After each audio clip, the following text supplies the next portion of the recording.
فلسطین اسرائیل جنگ مشکل حالات کی طرف اشارہ کر رہی ہے، اور یہاں پہ آپ نے دیکھا کہ دنیا دو ٹکڑوں میں ڈیوائیڈ ہو چکی ہے۔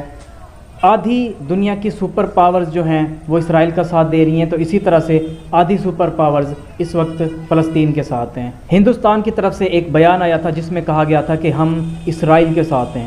اب ایک اور نیا بیان آیا ہے جس میں کہا گیا ہے کہ اب ہم اپنے پرانے پکش کو بھی نہیں بھولے، ہم اس کو بھی پہلے کی طرح اسی طرح سے نبھائیں گے۔ تو اسی دوران ہمیں دیکھنے کو ملا کہ 40 ٹن کی ایڈ بھیجی جاتی ہے، جس میں ادویات، ٹینٹ، کھانے پینے کا سامان اور رضائیاں، بستر وغیرہ سب کچھ شامل تھا، جس میں ایک محتاط اندازے کے مطابق 6.5 ٹن کی ادویات بھی شامل ہیں۔ اور اسی طرح سے اگر میں آپ کو بتاؤں پاکستان کا، تو پاکستان کی طرف سے 100 ٹن جو خوراک ہے وہ بھیجی گئی ہے، جس میں کچھ خوراک شامل ہے، اسی میں ٹینٹ شامل ہیں، کپڑے ہو گئے، گرم چیزیں ہو گئی، اور ہندوستان نے یہاں پہ میں آپ کو بتاتا چلوں کہ گولیاں بھیجی ہیں جو کہ پانی کو صاف کرنے کے لیے ہوتی ہیں۔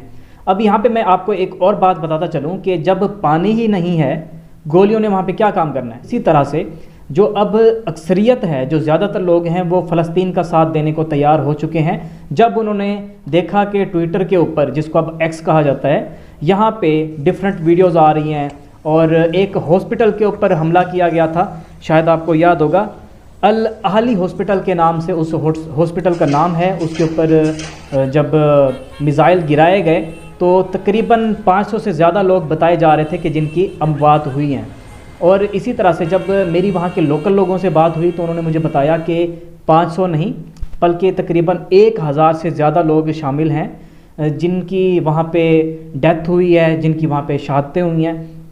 اور اسی طرح سے اسرائیل کی اپنی رپورٹ کے مطابق ڈیلی بیسس پہ اسرائیل تقریباً 1000 سے زیادہ راکٹس جو ہیں وہ فلسطینیوں کے گھروں کے اوپر داغ رہا ہے۔ اس دوران کافی زیادہ لوگ ہیں جو شہید ہو رہے ہیں، بار بار شہید ہو رہے ہیں۔ کبھی کہا جاتا ہے کہ آپ وادی غزہ کی طرف ہجرت کریں، کبھی کہاں کا کہا جاتا ہے۔ تو یہ کیونکہ میں ایڈ ہوں کچھ گروپس کے اندر جن میں کچھ اسرائیلی بھی شامل ہیں، جن میں کچھ فلسطین کے لوگ بھی شامل ہیں، اور وہ لوگ پیس چاہتے ہیں، امن چاہتے ہیں۔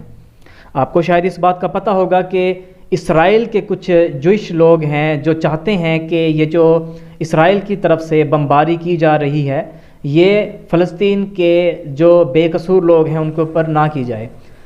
آپ لوگوں کا ٹارگٹ حماس ہے، آپ لوگ حماس کے پیچھے پڑو، نہ کہ آپ فلسطین کے لوکل لوگ جو کہ بالکل بے گناہ لوگ ہیں، آپ ان کے پیچھے پڑے ہوئے ہو۔ اس کے اوپر پہلے آپ نے دیکھا تھا کہ جب حماس نے اٹیک کیا تھا، 1300 لوگوں کا بتایا گیا کہ مارے گئے ہیں، اس دوران مودی جی کی طرف سے ایک سٹیٹمنٹ آئی تھی، ہندوستان کے مودی جی کی طرف سے ایک سٹیٹمنٹ آئی تھی کہ ہم اس چیز کی اس کے خلاف آواز اٹھاتے ہیں، حماس کے خلاف، اور یہ غلط ہوا ہے۔ پھر آپ نے دیکھا کہ جو ہندوستان کے ودیش منترالے ہیں ان کی طرف سے ایک اور بیان سامنے آتا ہے کہ ہم فلسطین کے ساتھ ہیں۔ تو اس وقت کیونکہ ہندوستان نے اس وقت اسلامک کنٹریز کے ساتھ بھی اپنا تعلق نبھانا ہے، اسرائیل کے ساتھ بھی نبھانا ہے، اور دونوں طرف سے بیان دیے گئے ہیں، دونوں ہی پکشوں میں دیے گئے ہیں۔ اور ہندوستان کا آپ کو شاید پتہ ہوگا کہ پرانا پکش جو شروع سے چلتا ہوا آ رہا ہے وہ یہ ہے کہ ہم فلسطین کے ساتھ ہیں، فلسطین کو ان کا ملک واپس ملنا چاہیے۔ یہ مودی جی کی حکومت میں جا کے جو اسرائیل کے ساتھ تعلقات بنائے گئے ہیں انہی کی بیس پہ ہندوستان میں اس چیز کی اویئرنیس لائی گئی تھی کہ اسرائیل کو جو ہے باقاعدہ طور پہ کنٹری بنایا جائے، اور فلسطین کے حق کو دبانے کی کوشش کی جا رہی تھی۔ لیکن ہندوستان سے ہی اب اس چیز کے اوپر آوازیں اٹھ رہی ہیں، اور کافی سارے پترکار ہیں ہندوستان سے جو کہ اس بارے میں بات کر رہے ہیں کہ فلسطینیوں کو حق ملنا چاہیے، ان کا جو حق ہے، بنیادی حق ہے۔ یہاں سے آپ اندازہ لگا لیں کہ UN کی طرف سے ایک باؤنڈری بنائی گئی تھی جس میں کہ آدھا فلسطین فلسطینیوں کو دیا گیا تھا اور آدھا فلسطین اسرائیلیوں کو دیا گیا تھا۔ تو اس چیز کی اسرائیل نے خلاف ورزی کی۔ اس وقت کہا جاتا ہے کہ 12% فلسطین فلسطینیوں کے پاس ہے، لیکن جو ویسٹ بینک ہے اس کے اوپر بھی آپ نے دیکھا ہوگا کہ اس وقت جن کی حکومت ہے وہ ہے اسرائیل۔ آپ یہ دیکھ لیں کہ وہاں پہ جو کالونیاں بنائی جا رہی ہیں اسرائیلیوں کی بنائی جا رہی ہیں، اور میرے ساتھ کیونکہ اسرائیل سے بہت سارے لوگ کنیکٹڈ ہیں، میں آنے والے دنوں میں ان کو اپنے چینل پہ لائیو بھی لے کے آؤں گا. وہ خود اس بات کی پشٹی کریں گے, بتائیں گے آپ کو کہ ہمیں حکومت کی طرف سے پیسے دیے جاتے ہیں. اگر آپ ویسٹ بینک میں رہنا چاہتے ہیں, حکومت کی طرف سے گھر بھی بنا کے دیا جائے گا, حکومت کی طرف سے ہمیں وہاں پہ کاروبار بھی سیٹ کر کے دیا جائے گا, ہمیں زمینیں بھی دی جائیں گی حکومت کی طرف سے. حالانکہ یہ اللیگل ہے, یو این کی طرف سے فیصلہ کیا گیا تھا کہ آدھا فلسطین فلسطینیوں کا ہے. لیکن ویسٹ بینک میں کالونیز جو ہیں وہ اسرائیل بنا رہا ہے, بار بار بنا رہا ہے, اور اپنے لوگوں کو اس چیز کے لیے قائل کر رہا ہے کہ آپ جا کے وہاں پہ اپنے گھر بنائیں.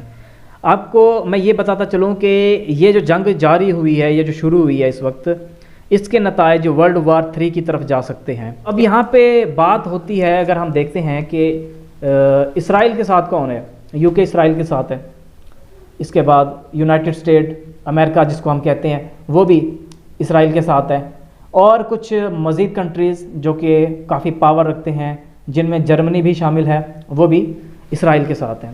اگر جنگ ہوتی ہے تو پھر بڑے بڑے کنٹریز اس میں انوالو ہوں گے, کیونکہ ایران نے باقاعدہ طور پہ کئی بار اسرائیل کو دھمکی دی ہے کہ تم یہ جو کر رہے ہو, فلسطینیوں کے گھر پہ بم گرا رہے ہو جو کہ نہتے ہیں, جن کا کوئی قصور نہیں ہے, ان کے اوپر تم بم گرا رہے ہو, یہ تم غلط کر رہے ہو. لیکن اسرائیل پھر بھی ڈیلی بیسس پہ کئی جگہوں پہ میزائل گرا رہا ہے. ہاسپٹل کے اوپر میزائل گرا, اس کے بعد ہمیں ایک کینیڈا کے ڈاکٹر کی طرف سے ایک سٹیٹمنٹ دیکھنے کو ملی جس میں انہوں نے اس چیز کا ویرودھ کیا تھا کہ یہ غلط ہوا ہے. اس ڈاکٹر کو وہاں سے ڈسچارج کر دیا گیا, ڈسمس کر دیا گیا, یا ان کی نوکری کو ختم کر دیا گیا جس ہاسپٹل میں وہ کام کیا کرتے تھے, یا جس ہاسپٹل کے وہ ڈاکٹر تھے. تو چیزیں غلط ہو رہی ہیں, کافی ساری چیزیں ہو رہی ہیں. اس میں اگر ایران شامل ہو جاتا ہے تو بہت بڑے مسئلے ہوں گے. آپ کو ایک اور بات میں بتاتا چلوں جو کہ بہت بڑا خطرہ ہے. یہ جو امریکہ ہے اس نے بحری بیڑے جن کو کہتے ہیں, یا ہم جن کو بحری جنگی جہاز کہتے ہیں, وہ جو پانی کے اوپر چلنے والے جہاز ہوتے ہیں, جن کے اوپر جو ایئر کرافٹ ہوتے ہیں, جنگی جہاز ہوتے ہیں, وہ بھی آ کے لینڈ کرتے ہیں, کھڑے ہوتے ہیں, اور کافی سارا وہاں پہ اسلحہ وغیرہ پڑا ہوا ہوتا ہے, اور آپ سمندری راستے سے کسی بھی کنٹری کو تباہ کر سکتے ہو, یا پھر کسی کنٹری کے اوپر ہونے والے اٹیک کو روک سکتے ہو. اس طرح کے 3 بحری بیڑے امریکہ نے بھیجے تھے. تو اس کے رپلائی میں چائنا نے 6 بحری بیڑے, 6 ہوتے ہیں, یہ 6 بحری بیڑے جو ہیں بھیجے ہیں وہاں پہ, جو کہ پاور میں یو ایس کے جو بحری بیڑے ہیں, جو ایئر کرافٹ ہیں, آپ کہہ سکتے ہیں کہ ان سے بہت بڑے ہیں. تو آپ کو میں یہ چتاونی دینا چاہتا ہوں کہ آنے والے دنوں میں بہت غلط ہو سکتا ہے, بہت بڑی بڑی چیزیں ہو سکتی ہیں جن کو روکنا ہمارا فرض بنتا ہے. اگر یہ تمام چیزیں نہ رکی تو پاکستان, ہندوستان, ترکی یا آس پاس کے جتنے بھی کنٹریز ہیں سارے اس میں انوالو ہو جائیں گے. رشیا نے اگر اٹیک کر دیا اسرائیل کے اوپر, تو اسرائیل چھوٹا سا کنٹری ہے, آئرن ڈوم کس چیز کو روکے گا, کتنی بار روکے گا؟ ایک مشین ہوتی ہے, لگاتار چلنے کی وجہ سے وہ رک جاتی ہے یا وہ ڈیمیج ہو جاتی ہے. اگر ایسا ہوتا ہے ان فیوچر, اگر ایسا ہوتا ہے کہ آپ دیکھتے ہیں کہ حماس کی طرف سے اور لبنان کی طرف سے, ٹھیک ہے, اور اسی طرح رشیا کی طرف سے اور ایران کی طرف سے, ترکی کی طرف سے میزائل داغے جاتے ہیں, اور ایجپٹ بھی ہے اس میں. ایجپٹ اس وقت ویسے کافی اچھا رول ادا کر رہا ہے. ایجپٹ نے پہلے بھی اسرائیل کو وارننگ دی تھی کہ بہت بڑا ہو سکتا ہے, کچھ بہت بڑا ہونے والا ہے, کائنڈلی اس چیز کو سیریس لو. جو بین الاقوامی طاقتیں ہیں جو فلسطین کو حق لے کے دے سکتی ہیں بجائے جنگ کے, وہ اس چیز کے بارے میں بات کریں. یو این میں جائیں, سارے کنٹریز جائیں. ابھی رشیا ساتھ دے رہا ہے نا فلسطین کا, ترکی ساتھ دے رہا ہے, پاکستان ساتھ دے رہا ہے, ایران دے رہا ہے, یہ سارے جائیں یو این میں جا کے ان سے فیصلہ کروائیں کہ آپ لوگوں نے جو فیصلہ دیا تھا اس کے اوپر کیوں نہیں ہو رہا عمل درآمد.